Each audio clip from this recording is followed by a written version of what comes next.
Bermuda Broadcasting streams the news live on Facebook. Go to Facebook and look up ZBM News 9 and press the like button. You'll get notifications just before the news starts each night. And all of our newscasts are stored there so you can watch them 24/7 at your convenience. Bermuda Broadcasting wants to make it easy for you to stay up to date with your local news. So please sign up to watch us on Facebook Live 24/7 for up-to-date news from Bermuda Broadcasting. You can count on us. Save $1.50 on all varieties of Pretty Lady grapes, only $3.99 per pound. Save half price on fresh pork shoulder roast, only $2.39 per pound. ShopRite cream of chicken or chicken noodle soup, 10.5-ounce tin, just $1.09. Markout toilet tissue, 4-pack, just $4.19. Yoplait yogurt, 6-ounce tub, only $1.09. All stores open Monday through Saturday, 7 a.m. to 10 p.m. and Sunday, 9 a.m. to 7 p.m. for your shopping convenience. You can count on us. Live from Bermuda Broadcasting, this is ZBM TV9 News. Good evening, everyone. It's Friday, November the 10th. I'm Tarai Trott in for Jasmine Patterson. Thanks for joining us tonight. Police this evening confirming the death of 34-year-old Mendel Outerbridge.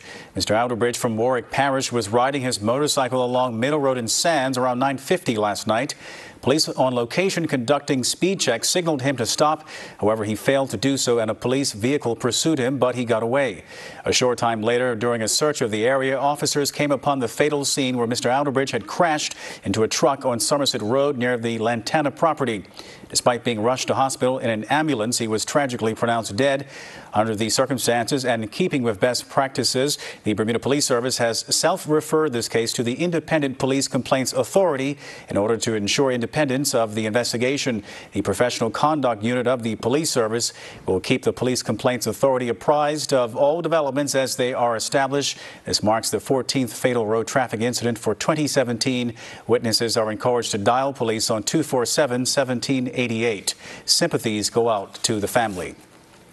In other news, a busier than usual week for Premier David Burt as he found himself having to once again take action to dispel criticism of the island as a tax haven following the release of the so-called Paradise Papers following a breach of the cybersecurity system at law firm Appleby. That breach resulted in the financial information of several international high net worth individuals being made public, but finding no wrongdoing on the part of Bermuda as an offshore jurisdiction. Well, Premier Burt confident in his efforts to defend the island's reputation in that regard have been successful. The message is getting out. I think that Bermuda is a world established leader in this space. Bermuda has had leadership in this space, and we will continue to have leadership in this space. It's recognized by such international organizations such as the OECD, and even those elements inside the United Kingdom government that recognize that Bermuda has been leading in this space and is certainly doing what is necessary and required. That is known around the world. We have to remember, people will have political agendas, and the political agendas which people may have are not going to distract us from what is necessary to grow Bermuda's economy and to take into account the changes which are happening in the global economy. But we're going to be ready to meet those because any changes brings opportunity, and that is what this government is focused on. The EU, is talking about perhaps stepping up measures against so-called tax havens, and they continue to lump Bermuda in with that group. There is some discussion or some talk that once the UK leaves the EU, that pressure is really going to be stepped up. Is Bermuda already making plans, or is it what is Bermuda doing in that regard? Bermuda has continued to cooperate with the European Union. We have agreements that exist outside of the United Kingdom with the European Union, and we're going to continue to be engaged in that process. The EU is looking at non-cooperative tax jurisdictions. Bermuda is a cooperative tax jurisdiction and will continue to be so. Jamal Simmons, the Minister for Economic Development and Tourism, has tabled a bill before Parliament that would give him the power to revoke the appointment of any member of the Casino Gaming Commission. The Commission has been involved in a war of words with the government ever since the PLP took power, with mysterious leaks of gaming information to the Royal Gazette. It also follows reports that Commission Chairman Alan Dunch refused to resign his position as requested by the Minister. Mr. Speaker, over the past month, Bermuda in general and the government of Bermuda specifically have been the target of a systematic misinformation campaign surrounding the gaming industry in Bermuda. A systematic misinformation campaign that sought to damage Bermuda's reputation and create an atmosphere of uncertainty and suspicion around this government and, by extension, our fledgling gaming industry. The main issues that have been thrust into the public domain have been whether the company MM&I has some form of contract or agreement with the government of Bermuda, and whether this government intends to implement or mandate a cashless gaming system for casinos in Bermuda. The minister assuring the House of Assembly that government has not promised anyone or any company a role in Bermuda's casino industry once it gets up and running. He hinted the government was finding it difficult to work with the current Casino Gaming Commission. An example of this attitude may be seen in an email sent to me by the current chairman of the Gaming Commission, Mr. Alan Dunch, on October 20th, 2017, in which he wrote, and I quote, "If you want a public fight, I am more than up for it," end quote. Those words now seem oddly prophetic, as shortly afterward, a select series of email exchanges between my ministry and the Gaming Commissioner were obtained by the Royal Gazette. Price Rate is your one-stop shop with something for everyone. Household goods for kitchen, bedroom, and bathroom. Aisles of bulk groceries at value prices. A complete selection of fresh meat and produce, and an extensive range of frozen items to cover every meal. Wines from around the world, and beer and liquor at discount prices. Visit Price Right at our 2 locations in Pembroke and Warren. There's always something new and always something for everyone.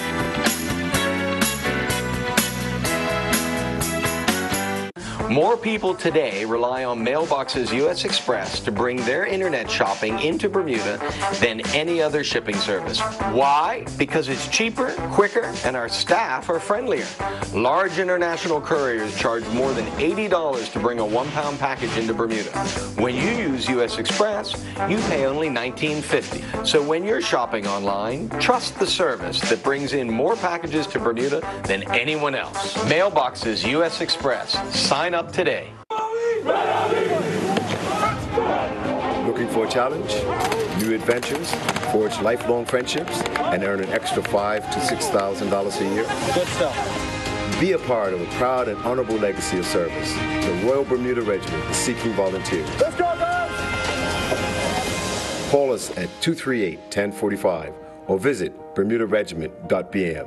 The Royal Bermuda Regiment, your regiment.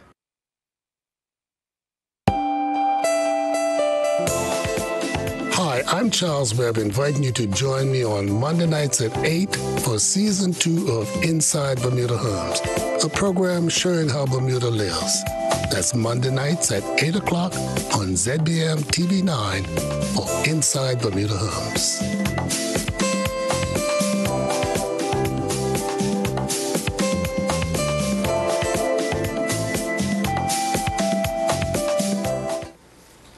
Following our report on Wednesday night's tense public meeting on domestic partnerships, lawyer Mark Pettingill, the man who successfully petitioned the courts to legalize gay marriages, says the government's proposed domestic partnerships bill would still provide legal benefits, while Wayne Ferbert's private member's bill would remove gay marriage altogether. I highly doubt, my view on that, I expressed it, was that I don't think that bill would have been able to, had it been passed through the Senate even, if it got through the House, would have been likely assented to by the Crown, by the governor, because it would place Britain in a place of being in breach of its international obligations with regard to human rights in that area if that went. I mean, that was the view that I held with regard to that. So it's kind of interesting that the government has now proposed this as an alternative, but really we're dealing with the fact that people don't like the word marriage being used in relation to same-sex couples, and I think when you drill right down at it, the right to have equal rights is in place. The court case confirmed that. A Bermudian man who relocated to the West African country of Ghana is back on the Rock tonight to share his experiences there and to get Bermudian youth involved in a unique cultural program. Quentin Sherlock, who previously lectured in psychology at the Bermuda College, will be the main speaker during this Sunday's ThinkFest presentation starting at 5 p.m. at the North Hall of the college. It's entitled Cursed Tongue, a reasoning on NGOs, education, and the legacy of colonialism in Ghana. I've been living in Ghana for the past 4 years. The last 2.5 years I've been running my own NGO, working with young people around literacy development and also engaging them with golf. So the presentation is going to touch on the work that we're doing as a part of the NGO, but then also kind of dig deeper and trying to unpack some of even the theoretical applications of what we're doing. And then also a key part of the presentation is also going to present the reality that we can now also provide a platform for young Bermudians to come and visit Ghana, get a cultural immersion experience in Ghana, and also get a bit of a service experience with volunteering with the NGO there. You're a born Bermudian. Yes. Why live in Ghana? Oh, why not live in Ghana? I mean, yeah, no matter where you come from, as long as you're a black man, you're African. So, you know, as one goes through life and has a passion to try to seek out one's roots and one's heritage, you know, that's one of the places that you would go. And I'm one of those people that was actively trying to, you know, delve deeper and get a better understanding of myself and, you know, the path that not only I have trod, but also my ancestors. The plan is for young Bermudians to be selected to spend time in Ghana to gain a unique cultural immersion to help them with life skills, among others. Mr. Sherlock will also explain at the presentation why he chose to use golf as a tool for youth development over in Ghana. Well, the thing is that personally, golf has been a passion of mine ever since I've been a young boy, since about the age of 10. I was introduced to golf by a school teacher. I played golf throughout university, got a golf scholarship, so it afforded me many opportunities. And at the end of the day, I see golf as a vehicle or a tool that can impart many life skills, patience, discipline, integrity, you know, perseverance. All these things can be taught using golf. So golf is more so as a means to an end as opposed to an end-all be-all. Again, the event takes place 5 p.m. at the Bermuda College North Hall Theater. Go online at think.bm to purchase tickets, preferably by Saturday afternoon. Let's head over now to AccuWeather for a look at the weekend. AccuWeather is presented by BF&M Insurance Group. We now go to AccuWeather headquarters. The BF&M Insurance Group is pleased to bring you tonight to AccuWeather forecast. I'm AccuWeather meteorologist Brittany Boyer, and well, we've made it to the weekend. Hopefully you've had a great week so far. Let's talk about what's in store for this weekend and also into early next week. Well, looking at the satellite, you can see right behind me here with the radar, well, there are some clouds. We do have a boundary approaching the region, and that is going to bring us some showers, and we're also going to have to watch out for some rough conditions out on the water. The good thing is we don't have any kind of major storm system that's expected to impact the area to our south over Hispaniola, parts of Jamaica. They've been dealing with a nasty system that's just been sitting there essentially all week, and they've been looking at some heavy rain from that. But for us, a couple of spotty showers over the next couple of days. It looks like a better opportunity for a more steadier rainfall will come early next week. We'll fill you in on those details in just a second. Current conditions right now across the island. Temperatures are in the low 70s. Humidity is currently at 92%. We're looking at the winds out of the southwest, 14 to 18 knots. The water is in the upper 70s, so it's comfortable. Waves inside the reef are between 1 and 2 feet. Outside the reef, you'll find them between 3 and 6 feet. So a couple of showers as we head into tonight. Also some breezy conditions at times. So if you're heading out and about on this Friday evening, you might want the rain jacket. Temperatures tonight right around 70 degrees. So still tranquil with our temperatures here. Now for our Saturday, if you have anything to do, maybe you're running errands, getting the groceries done on Saturday. I know that's what I'm usually doing on Saturdays. Well, we will have intervals of clouds and sunshine, a passing shower or two, and it's still going to be breezy out here with that frontal boundary approaching. There's actually going to be high pressure to our east, and we're going to kind of be sandwiched between that, and that's where we do have concerns out on the water. So with that said, the Bermuda Weather Service has already issued a small craft warning. It goes in place Saturday afternoon, and that continues through Sunday morning. So heads up for those that might be planning on venturing out on the water. We will have some rough seas out there. Speaking of conditions out on the water, here are your tide times on the bottom of your screen. Low tide 1 is at 8:15. 2:15 this evening, and then we will watch for high tide number 2 coming in at 2:14 on Saturday. Your getaway forecast, maybe you're heading back toward the States here, Toronto, well, in Canada, temperatures tomorrow in the 30s. It's very cold here on the East Coast right now. New York City at 40 degrees, Boston at 38 degrees, even that cold air down into the southeast of the United States, so a very cold air mass over the eastern United States. Meanwhile, here, a couple of conditions for you. No tropical development, but again, we do have a stubborn system that is keeping things unsettled in Jamaica with temperatures in the 80s. Let's look at your extended forecast here. A couple of showers this weekend. Again, that small craft warning Saturday afternoon into Sunday, and then we will see some showers on Sunday. Monday looks like we'll squeak in a dry day, but then Monday night into Tuesday, that's our next system. That looks like it could bring some steadier rain to the island, so of course we will keep you posted on that. All right, for the latest news and weather information, make sure you tune in to these 3 local radio stations: Ocean 89, Power 95, and Inspire 105. AccuWeather was presented by BF&M Insurance Group.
Christmas in Bermuda is a special time for most of us.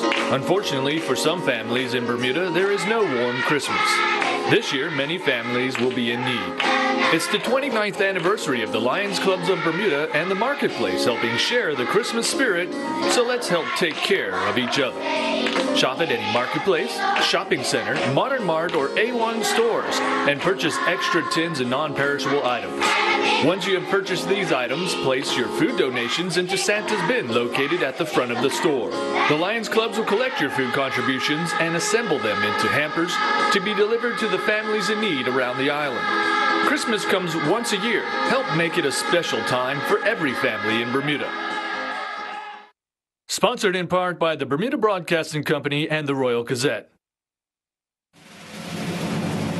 Right now we're facing some challenges as a country with reference to gun violence. There's been 35 murders since 2009 as it relates to gun violence. On Sunday, we want to give our young people the opportunity to create a soundtrack of nonviolence. Hey Bermuda, it's Antoine Jones, host of In the Know with Antoine Jones. And on Sunday, November 12th at 7 p.m. at the Ruth Seton James Center for the Performing Arts, I'm going to be at the Live, Love, Life Youth Edition, co-hosting alongside Renee Crawford. So make sure you're there. It's going to be good vibes. It's a free event. You don't have to go to work or school the next day. Antoine Jones is going to be in the building. We've dubbed this word edutainment. Edutainment, where you come out and get some education and get some entertainment at the same time. We believe in a better Bermuda, and we believe in you. Come out and join us for Live, Love, Life, an event sponsored by the Ministry of National Security.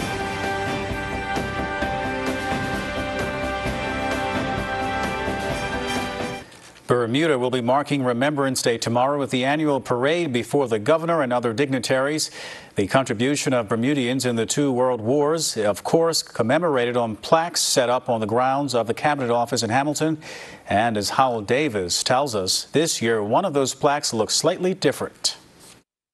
It was one of the most crucial conflicts in the Second World War, the Battle of the Atlantic. It saw vital equipment, arms, food and fuel brought over to Britain from North America by ship, despite appalling losses caused by German U-boats, aircraft and surface vessels. One of the sailors who survived 2 years battling backwards and forth across the Atlantic was Jack Durham. He was a young man of 25. He wanted to do his job. He wanted to help, and I don't think it was an easy job. And so I think he deserves to be there, along with all the others. He did his part. Jack died in 1982. His family have been pressing for his name to be added to the memorial, and finally it's been approved. They've even paid for an engraver to come over from the UK to do the work. Jack Durham's daughter, Liz, says it's partially to please Gwen, her mother, and Jack's wife. My mum is now 98, and it's a promise I made to her that Dad's name should be on and that I would take care of it. Jack Durham's name will also be joined by that of Doris Paddock. Little is known about her, other than she served in a secret unit under the direct control of Winston Churchill. David West, the engraver, says this job is an unusual one so long after the war, and one where he feels a sense of responsibility. This is quite unique. Usually it's done through an organisation or someone else, so you don't have that direct contact. But in this case, yeah, you can see that it means a lot to the family. So now her father's name is finally on the memorial. How does his daughter feel? I was overwhelmed when I first saw it. Sorry, I'm being a bit tearful, but yes, I'm so happy that it's there. And Mum will come and see it. She's just she won't come to the parade. She said it's too sad, but she'll come another day and see it. So she thanked me yesterday. She's just pleased that it finally. She said, I know he should be on there. Bermuda could host the World Sailing Congress in the very near future. The World Rugby Classic finals are set and football coaches heading to a symposium. Earl Bazin has the details and more in tonight's sports report. There is a buzz going around the IOC meetings, and Bermuda is making the headlines in them. There is some chatter that Bermuda could possibly host the Sailing World Congress right here on our shores. Attending the IOC meetings is Bermuda Broadcasting Company CEO Patrick Singleton, who's keeping his ear close to the ground with the talk of Bermuda. The positive news that I'm hearing is that it looks like Bermuda is going to get the 2019 World Sailing Congress in November. So that'll bring, hundreds of people to hotels. If we get it, and it sounds like we're going to get it, I think the announcement will be this coming weekend. The World Rugby Classic's second semi-final night took place at the National Sports Centre last evening, where New Zealand advanced to the final with a 24-12 win over Italy. New Zealand went ahead 5-0 when Billy Fulton went over. Philimiani Batitut would double the New Zealand lead when he went over for a try, and when Willie Walker kicked the conversion, the score moved to 12-0 in favour of New Zealand. Sherwin Stowers would get in on the act, scoring a New Zealand try in the second half to make it 17-0 when Walker kicked the conversion and extended the score to 19-0. Italy would finally get on the board when Michael Dembe went over for a try, which was followed by a conversion off the boot of Romario Praz, making the score 19-7. Walker would restore the New Zealand 19-point lead when he went over for a try in the corner, but in a mad scramble near the end, Italy would get a try, but the conversion was missed, leaving the score at 24-12. During the plate semi-final, a match needed a sudden death penalty kick to earn South Africa a 24-21 win over USA, with USA leading 21-14 in the dying minutes of regulation time. A missed time kick into touch saw the referee extend play, and South Africa would force a penalty try and conversion to level the match. Both teams had chances to win the game, but it was Monty Dumont who would connect some 15 minutes into sudden death overtime to earn South Africa a spot in the final. ABC Football Foundation coaches are heading off island to attend a coaching symposium. We learn more from Deshaun Cooper on things they are hoping to achieve. To coach different age groups, situations during games, things like that. Obviously meeting new coaches, getting adjusted to the way of coaching, the way of living different countries and stuff like that. So it won't just be the American coaches, but a lot of coaches from the UK, some from Spain, a couple from Germany as well, that we hope to interact with and learn more. Aaron Lugo says this is an expensive undertaking and explains just one of the things the organizers are doing to help finance the coaches' educational trip. This Saturday we're having a potluck at BPSU. It will be a $15 plate potluck, And we're encouraging everyone to participate in it because of the worthy cause, because of the Coaches Symposium. Even if you don't wish to eat it yourself, you can definitely buy and give to someone else. There are people in need. I'm doing mine a 2-for-1, buy one, get one free. There are other coaches that have sold all of theirs. We're just doing it as a way to raise money for ourselves and hopefully for each other, because if I sell more than him, I can help him out, and vice versa. It's just to encourage all coaches to get better educated. As the saying goes, success breeds success. In a joint venture, the Bermuda Football Association will begin a girls' league football program beginning next week, Tuesday. Don Vickers, the Bermuda Football Association Assistant Development Technical Officer, explains the mandate of this program. And part of this process is actually creating that mandate, developing the structure so we can have a one-girl and thriving women's and girls program so we can have even better national teams. Peter Backberg, a coach with the BHS football program, is one of the people who helped put this together. We've had a successful but small league. Last year we introduced the first all-girls football cup. We had like 70 girls down playing football, 2 age groups, you know, they love it. And this year what's been great is that the BFA, as Don was explaining, approached us and said, what are you guys doing and how can we help? And I think that that's a little bit different this time. I'm Earl Baisden with Bermuda Broadcasting Sports. You can count on us. Red potatoes, 5-pound bag, only $4.99. Fresh Purdue chicken thighs with drumsticks, only $1.99 per pound. Heinz ketchup, 20-ounce squeeze bottle, only $3.49. All sizes, boys and girls Huggies pull-ups, only $15.99. Kellogg's Corn Pop cereal, 12.5-ounce box, just $5.79. All stores open Monday through Saturday, 7 a.m. to 10 p.m. and Sunday, 9 a.m. to 7 p.m. for your shopping convenience. Restoration Fellowship presents its International Prophetic Encounter with this year's theme, Moving in Prophetic Faith. Conference located in Southampton, Bermuda, November 15th through the 19th. At the Fairmount Southampton Hotel. Conference hosted by Dr. Roxanne Haynes, Senior Pastor of Restoration Fellowship. With conference speakers, Bishop George Bloomer, Prophetess Judy Brown-Jones, Bishop Vernon Lamb, and Dr. Roxanne Haynes. Register free online at www.rfbermuda.com. That's www.rfbermuda.com. Reporting live from Extreme Entertainment Center, I'm just receiving confirmation that the Undefeated boxing event scheduled for November the 11th at the Fairmont Southampton Hotel is now officially sold out.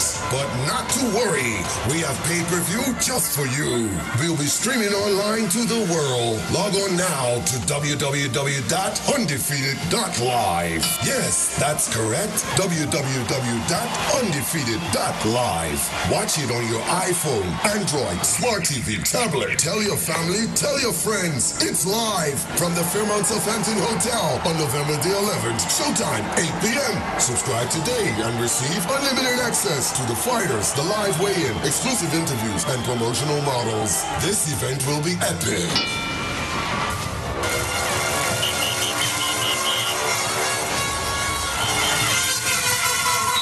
Undefeated, November 11th. Trust me. Social media users, the Bermuda Police Service's Roads Policing Unit is now on Twitter. The new Twitter account will focus on certain objectives, including calming road traffic, making safer roads, and saving lives. Here's Police Inspector Robert Cardwell, the officer in charge of the Roads Policing Unit. Part of meeting the strategy objectives entails using all the tools and resources available to us. This includes all advances in technology. The Bermuda Police Service recognizes the strength and reach of social media. As a result, we have created a Roads Policing Unit Twitter account. This account is available to Twitter users at BPS_RPU. The Roads Policing Unit did a soft launch of this Twitter account approximately 3 weeks ago, and we currently have just under 400 followers. We hope to significantly increase our followers and broaden our reach. Bermuda's newest medical alert device, the iHelp 3G, on the market. Nicole DuPont, the spokesperson for ICSS Bermuda, explaining to us how to safeguard your loved ones' independent lives. the medical alert. It's an awesome device. I really like the fact that it's a GPS element attached to it, and so wherever anyone is, they can be assisted anywhere throughout the island of Bermuda with our incidence of falls, not just with our senior population, but also anyone who is unwell, wanting to feel secure about our community. They have this device available to them. So it's really, really encouraging, and I'm so glad that it's being introduced. And that was actually PLP-MP Tanae Ferbert speaking on the device. The medical alert device can be purchased from the BTC store. And that's our broadcast on a Friday night. I'm Tarai Trott. Thanks for spending your time with us. Have a good holiday weekend. Good night.